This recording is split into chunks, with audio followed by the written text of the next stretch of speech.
नमस्कार नमस्कार। दोस्तों, आज की कहानी एक लड़के अरुण की कहानी है। और उसको एक दिन सुबह अपनी माँ का फ़ोन आता है और वो बोलती हैं, अरुण बेटा, हमारे घर के साथ जो खन्ना साहब रहते थे उनका देहांत हो गया है।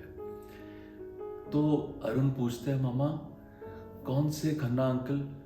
कहते वही जो हमारे घर के साथ वाले घर में थे, बचपन में उनके साथ तूने बहुत समय बिताया है। तो अचानक उसको याद आता है कि हाँ, एक खन्ना अंकल थे जो उनके घर के साथ रहते थे।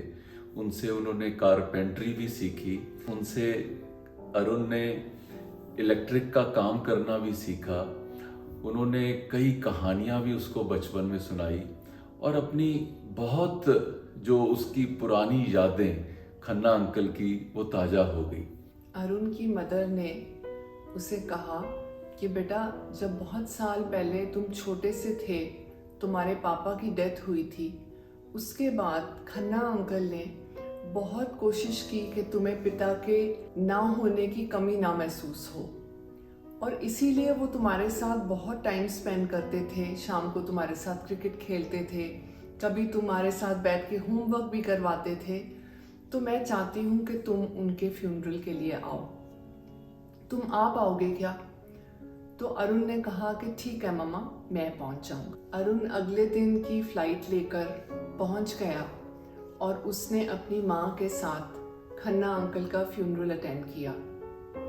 थोड़े से लोग थे फ्यूनरल में और अरुण को लगा कि बहुत अच्छा हुआ कि माँ ने मुझे बुला लिया। उस दिन शाम को अरुण और उसकी मदर खन्ना अंकल के घर गए और अरुण को लगा कि जैसे मैं कल ही यहाँ पर आया था, क्योंकि हर कोई चीज़ वैसे ही पड़ी थी जैसे उसे बचपन में याद थी। सारे घर में घूमते घूमते अरुण 1 मिनट के लिए एक टेबल के नज़दीक रुका और बोला, वो बॉक्स कहाँ गया? तो उसकी माँ ने कहा, कौन सा बॉक्स? तो अरुण ने कहा कि माँ, इस टेबल पे एक रेड कलर का बॉक्स हुआ करता था और मैं बहुत सी चीज़ों के साथ इस घर में खेला हूँ, लेकिन वो बॉक्स अंकल ने मुझे कभी खोलने नहीं दिया। वो हमेशा कहते थे कि इसमें कुछ बहुत कीमती सामान रखा है मैंने। अब वो बॉक्स कहाँ है? तो उसकी माँ ने कहा कि बेटा, मुझे नहीं पता। ऐसी बात करके वो दोनों अपने घर आ गए। कुछ समय बाद लोकल पोस्ट ऑफिस से पोस्ट मास्टर का अरुण को फ़ोन आया और उन्होंने कहा कि अरुण, खन्ना अंकल ने अपनी डेथ से कई साल पहले एक पैकेट मुझे दिया था और कहा था कि जब मेरी डेथ होगी तो अरुण ज़रूर आएगा और ये पैकेट उसे दे देना। तो मैं वो पैकेट तुम्हारे पास भिजवा दूँ क्या? अरुण ने कहा, अच्छा ठीक है, आप भिजवा दो। अगले दिन सुबह पोस्ट ऑफिस से एक व्यक्ति आया और अरुण को वो पैकेट उसको दे दिया। जैसे ही उसने वो पैकेट को देखा तो उसे महसूस हुआ कि शायद ये पैकेट कई बरसों पहले इसको पैक किया गया। और वो सोच ही रहा था और उसकी कांपते हाथों से उसने पैकेट को खोलना शुरू किया। पैकेट के ऊपर एक स्लिप लगी हुई थी। उस स्लिप पे लिखा था, to be delivered to Arun Bhalla on my death, Sanjeev Khanna. ऐसा करके उस पे लिखा हुआ था और उसकी दिल की धड़कन बढ़ती गई और उसने उस पैकेट को खोलना शुरू किया। खोलते खोलते उसके अंदर से जो एक बॉक्स निकला, ये क्या? ये वही बॉक्स था जो वो खन्ना अंकल के घर में ढूंढ रहा था और बचपन में खन्ना अंकल ने कभी उसको खोलने नहीं दिया था। आज उसको लगा कि ये भेंट उसको उन्होंने भेजी है। उसने खोलकर देखा तो उसके अंदर एक सोने की एक घड़ी थी। वो घड़ी को उसने जैसे ही देखा तो उसके साथ एक स्लिप पड़ी हुई थी। वो स्लिप खोलकर उसने पढ़ी तो अरुण की आंखें आंसू से भर आई।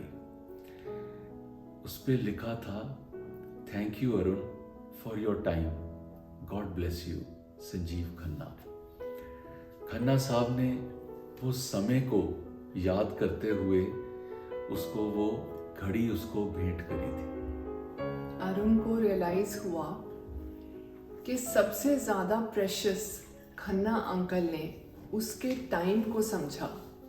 जो समय उन दोनों ने आपस में बिताया, खेलते कूदते बातें करते, वो सारी यादें खन्ना अंकल के लिए बहुत प्रेशियस थी।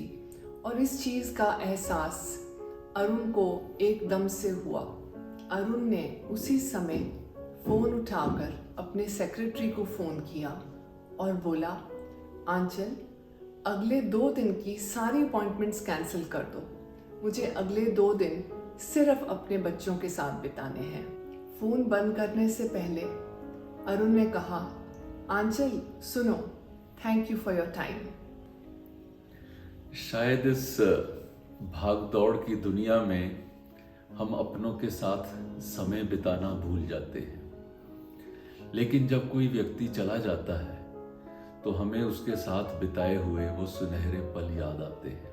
सनरेज की टीम को लगता है कि जिन लोगों को आप भी अपने करीब समझते हैं, उनके साथ अपने सुनहरे पल जरूर बिताएं, उनको जरूर समय दें। और अगर आप अपने करीबी लोगों को ये समय दे पाएंगे तो सनरेज की टीम को लगेगा हमारा प्रयास सफल हुआ। धन्यवाद। अगर आपने हमारे वीडियोस नहीं देखे हैं तो नीचे दिए गए किसी भी लिंक पर क्लिक करें और लॉग इन करें।